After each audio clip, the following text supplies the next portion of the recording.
Hi guys, welcome back. Welcome. It's only going to be a quick video, not quite as quick as the other ones. That was I was down here 5 o'clock in the morning on my own. I was doing some bit, and then I just thought I'd do that little one, and I just done a quick cut with 4 different cutters. It's on Facebook and all the time. There's people going on about you can't get a clean finish, or they have to be used flat. But anyway, I thought I'd just put that little thing up. It was more for the Facebook thing. Just one cut with 4 different carbides, exactly the same cut with all of them. Beautiful finish that don't need no touching with anything. That was the actual little thing I was doing. Was that? This was the one I just used that. I can't remember what it was. I wanted a worms chuck. I put it on and I just done that rough. Well, I'd finished it. I just done a little bit like that. Put a little bead around the top. I just done the hollow with the carbide. Just took a cut with each one and got that finished. And that's the finish you get off your carbides, guys. That's it. Okay, you done? Yep. Right, good. That's it. Right. So anyway, I was here this morning. I'm doing some bits. I'm making some Tool Tectors. Tool You don't know what that Tectors. is? Yeah, Tool Tectors. Tool Tectors. Right, I'm making up some Tool Tectors. And Lisa come down and said, "Oh, you could video that." So I'm nearly done, but yeah, all right. These are my Tool Tectors, these guys. Okay, I'll make them up to go on the top of my chisels. I have shown it before a while back. Okay, and all these new ones I just bought, and I put them here. Well, I need to cover them because you can imagine with things like this one, if you come down on that, you put a tool back and you come and you catch your finger, and I'm always doing it. So all these ones that go here have these on. All these, look, they have them, these big ones. Okay. And I was making a couple. I need to do one for this, my roughing gouge. I'll put a fingernail grind on, okay, the new one. So I need to make one up for that. That's going to be 25mm. And all I've done, little piece of wood, I've drilled a 25mm hole up. You all know how to do that on the lathe. Yeah, 25. There you go. And that's going to sit on there. And then the one I've got on there at the moment is for this one, because this one, look, I did have a spare one, but it's as loose as a, you know. There are sayings to say how loose that is. I'm not going to say one of them. I know all your sayings. Right. Anyway, so this, I've drilled an 8mm hole in there, and look, that's going to fit lovely. Okay, straight into there. Bosh. Just protect that tip. So that's what we're going. I'm going to pop that one back onto that for the moment, like so. Keeps it protected. And that's all I'm doing. So I'm just turning this down. So if you want to watch, guys, you're welcome to watch. If you don't want to watch, so that's all I'm doing, then I will see you later. Right, okay, I'm going to rough it down first. Well, actually, I'm not. Sorry, I've missed out on what I've got to do. See, I'm not thinking. Right, okay, I've got to do my depth gauge first. Right, so pop my depth in, bring that down there, screw that up there, take it out. Pop it on there. Right, that's the hole, and I want to go just a little bit over the hole, so just there. So I'm just going to pop this here, just I just want to put a mark. If you put a mark on both sides, on 2 sides, and when it spins, you'll always see the line. Okay, if you just put it on one side, you don't always see the line. It might just be me, my eyes, you know, but there you go, whatever. Right, okay, so that's in there, guys. So I'm now going to rough that down. So I'm going to turn that on.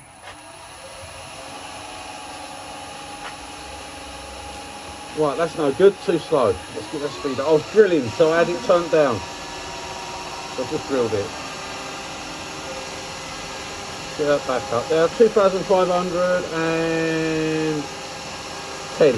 Right, okay. So I'm going to use my new little one that I ain't made the top for yet. That's my little fingernail roughing gouge, okay? So I'm going to do first, I'm going to put a line in where we...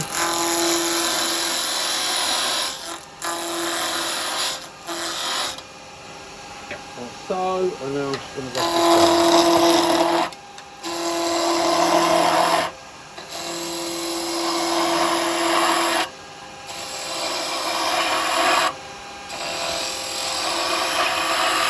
down. Now, if you ain't used one of these, guys, this with a fingernail grind, absolutely fantastic. You know, if you ain't got it, use your normal roughing gouge. But the thing is, what I find with these, if I'm using this and I've got this bit here, when I come down here, you've got this bit, and sometimes they, like there, see, look, it grabs it, it wants to throw you into the chuck. So you've got to be careful, okay? And when you come in this way, you've got, there, see, bang, like that. That's what I'm trying to show you. So didn't damage nothing. It might have taken a chunk out of the chuck, but it probably hasn't. Yeah, so you're going to catch there, and that's it. You might have that happen to yourself at times. Fingernail grind, fantastic. Look, coming in, you can come around with it. And it gives an absolute super finish, look. Like so, okay? I'm just going to put my line back in here a bit. There you go, not too much because we've got to turn it still. But see, you can come in here and you don't get no skipping back. And if you want to come this way, you can come this way and it won't skip you up when you come off. Roughing gouges, they can be a bit like that. So anyway, right, let's get this done. Going to screech a little bit because I've taken it down in size.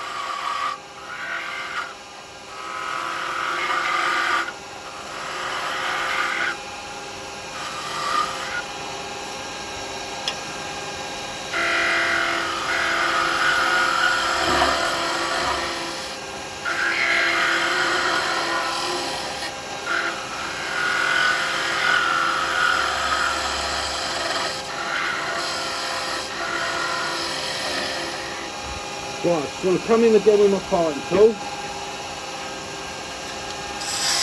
Go a little bit deeper.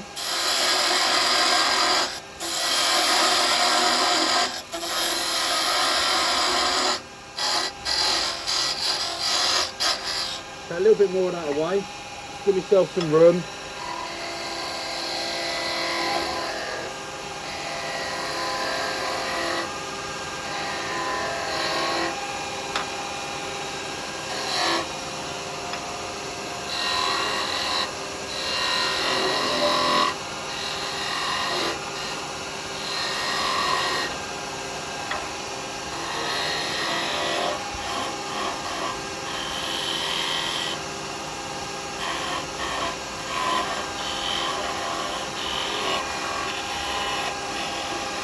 Not doing no sanding or nothing, guys. There you go, it's off. Okay. I don't want no sanding done. This is for a tool.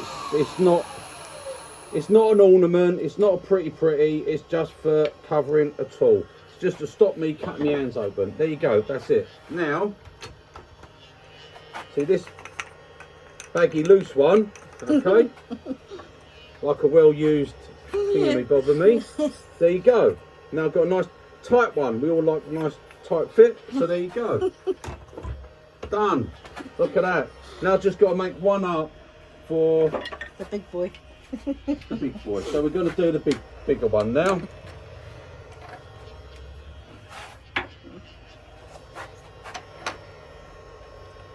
Right, so I've already drilled this, obviously, 25mm hole. And again, I'm going to get my depth.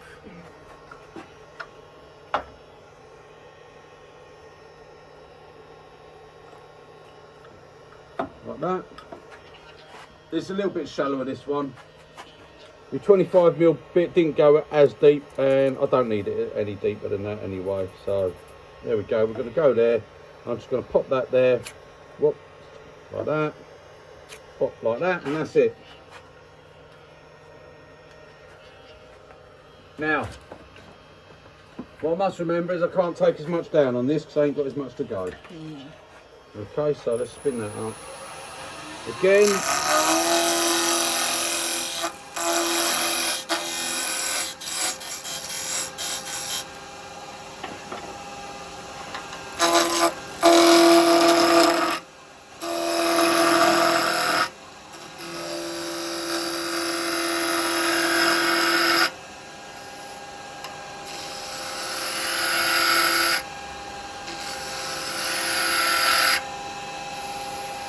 A little bit more.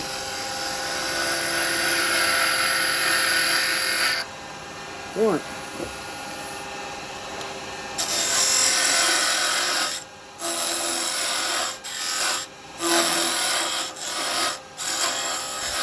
Give yourself a little bit of breathing space.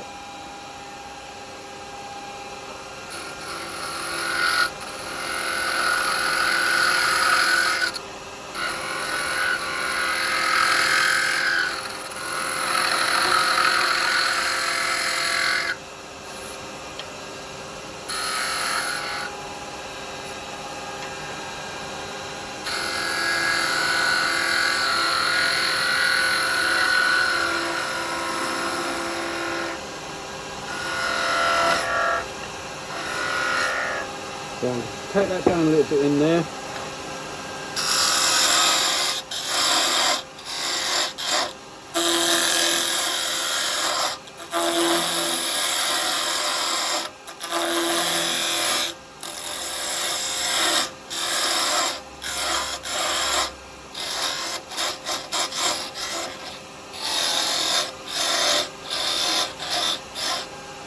Give yourself a little bit of room.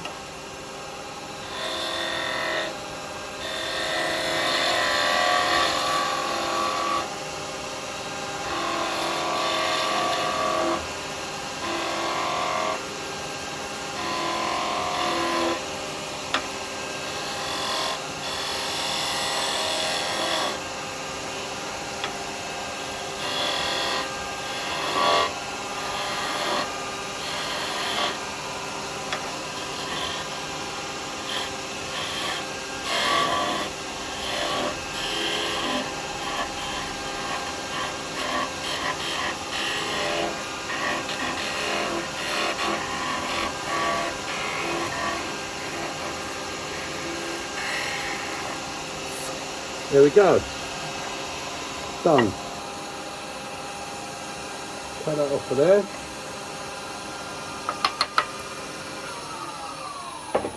Right, and there we go, guys.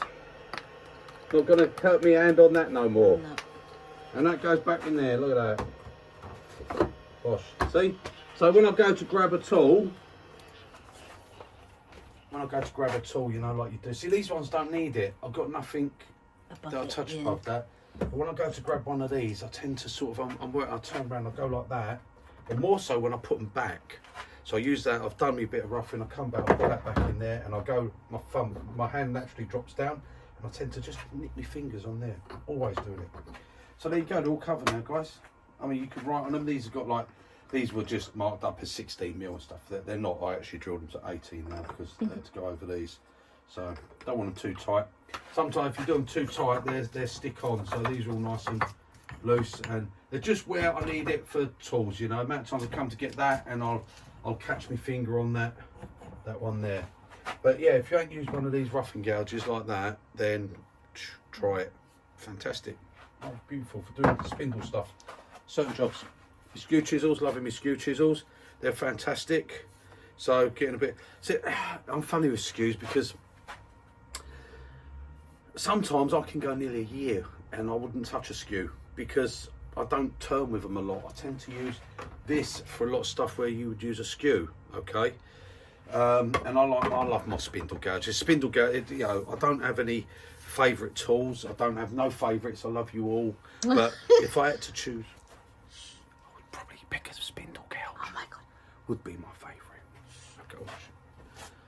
Oh, just tore me jumper. Never mind, there you go. It would probably be my spindle gouge. Okay, right. But I do like the skew. I do love using it. But what I tend to do, and you might find this, guys, is I tend to do the same as I do when I do with a spindle gouge.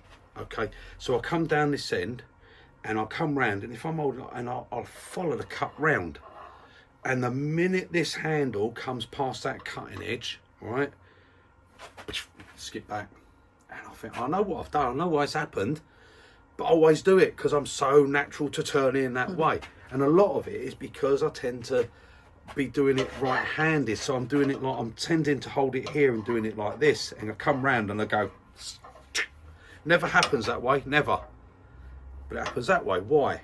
Because you tend to go around. So if you only turn right-handed, the problem you've got is you might find it, and I'll bet you get more catches when you go that way than you do that way if you're right-handed. If you're left-handed, you'll get more catches going this way than you do that way, because if you come down here and you'll follow, and what you'll do is you'll follow your cut and you'll make your cut, and you should just be making your cut like this, and you'll cut, but you'll always tendency to go that way. You've got nothing to stop you, and this is one situation where your body is a favour to you, okay, in turning, because if you change and you go left hand, see, when you go this way right hand and you come to the end, you'll tend to go like that, wouldn't you? Your body's in the, look, it can't go past you.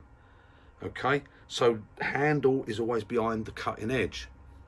But when you go this way, you'll go like that, and the hand, and it will drift round. It always happens. You do it, you're not thinking. Like spindle gouge, you run the, but this has got too long a bevel. So spindle gouge, you ride the bevel around the front, and you'll come right round. You can't do it with this because too long a bevel. It will come onto tip, skip your back. So it's when you've got here one of these edges, see, like that. When you're coming round here, you'll get to here, and that's it. You've now got that gap. You've gone tip, and it go straight up there. Spindle gouge different. So learn to turn left and right-handed, guys. For new turners, it's brilliant because you ain't got muscle memory yet. You haven't built none of that up. If you've been turning for years and you've always turned right-handed and you're like this, and you come down and it's awkward. A lot of time you feel like you're cack-handed, don't you? You've got to get your body over here and you've got to turn like this way. So you'll tend to try and turn everything that way. But it limits you. It's a handicap, if you like. But if you can turn left and right, so do all your cuts going to the left with your right hand, and then just go over that. And the ideal way to learn, guys, put a piece of wood on, take a cut there. Now turn it and take a cut there, and turn it, and take a cut there, turn it, take it, and practice it. And then, right, go down this way and roll over the edge. Now come this way and roll over the edge. And what you'll find, see here, when you stand in the middle, you'll do all your cuts, but this cannot come past that. The handle can't come round far enough, so it's always there. Stop.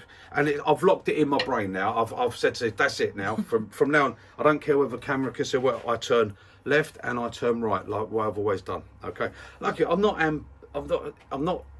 left. I'm dominant right hand, but I learned to do everything with my left hand as well. So I'm a little bit ambidextrous. So I can do it all with my left hand. More so with wood turning was from when I had an accident with this hand. I was stir-cracked, I couldn't turn, I had all bandages. You can't put a bandage up near here. If it cracked on the lathe, it would be hand gone in there, even more damage. No. I couldn't take the bandages off because I had all stitches, open wounds, so but I needed to turn, I had to turn. So I'd always been doing right-handed, always done it. So I went down and I started turning left-handed, put the handle in there, handles out the way, bandages on, good. And I could do, you can do some cuts one-handed. If you're trying to use a skew, it's a bit awkward, you know. So yeah, and that's how I became. And I when I got back to it, I found it a little bit hard to turn right-handed because I've been doing it. So I make a point of everything. I do a cut that way, cut that way, cut it, you get good. So, and a lot of that, I mean, it's the same. Any of you guys out there like doing your fly fishing now, I tell you now, learn to fly cast with your left hand. I never did. I was always right-handed. And there was a guy there said to me, he said, because I used to teach fly casting as well for a time. And a guy said to me, he said, do you turn to do left-handed? It's one of the old guys down there used to do the bit. And I said, no, I'd never try. He said, well, I'll give you a little bit of advice. He said, learn before anything happens to this arm.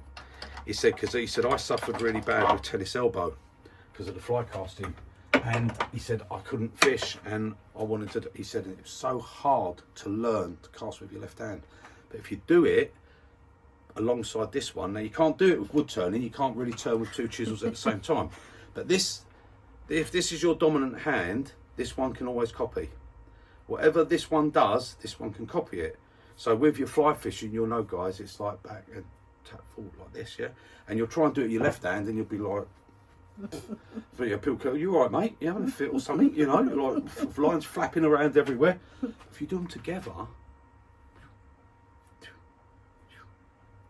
you can copy.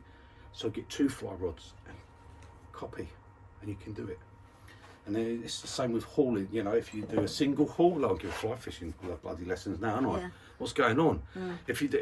If you want to learn to haul, to haul is I'm making a skew about it. Yeah. If you want to learn to haul, a single haul, it's together, apart. So when you go back, you pull, and then you go forward. So you pull on the line and you go forward, accelerates your cast. If you want to double haul, then you've got to, it's apart, together, apart, together, apart, together, apart, together. That's the rhythm you've got to learn. That's how you double haul. Then you can cast into the wind. Nice tight loops, get it out there. Bang. Whew. Always support. You'll also got to give a good yank as you come forward. Tap there, out your fly line goes. Now, as you'll know, if you're right-handed and it's a windy day and the wind's coming that way, fly right in the back of the head. How many times you done that? On your shoulder. Oh mate, you couldn't get that fly out my back, could you? All the time. Learn to cut. You go this way, but you can't get as good. Can you double hauling? It's not as good when you're this side of your head. You turn round and do backwards like that and let it on the back cast. Learn to turn it. Like that. So you're there, casting out there, fish rises, 25 yards out. Like that, pop. Fish comes up, sucks down that fly. Fly, yeah. Bloke down there looks at you. Well, mate, yeah. Had many? No, nothing. Right, in there. Wind picks up, he's getting in a mess and he hits himself and you're just there like, you all right, mate?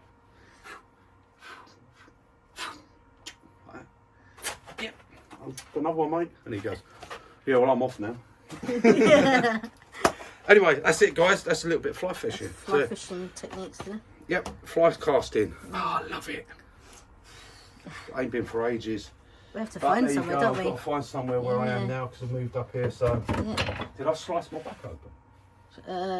Your top, yeah, you got a little gash in there. I thought so. I went and hid my skew behind my back in the. Yeah. There you go. Never mind. These things happen, don't they? I've had worse. Right. Anyway, that's it. Very short video, guys. How long did it take? 22. It's too long. So I've got to get them down to about 15 minutes, guys. So that's enough for that. Right. All right. Go on. Tola. See you later. Have a good day. Toodle pip. Bye, guys.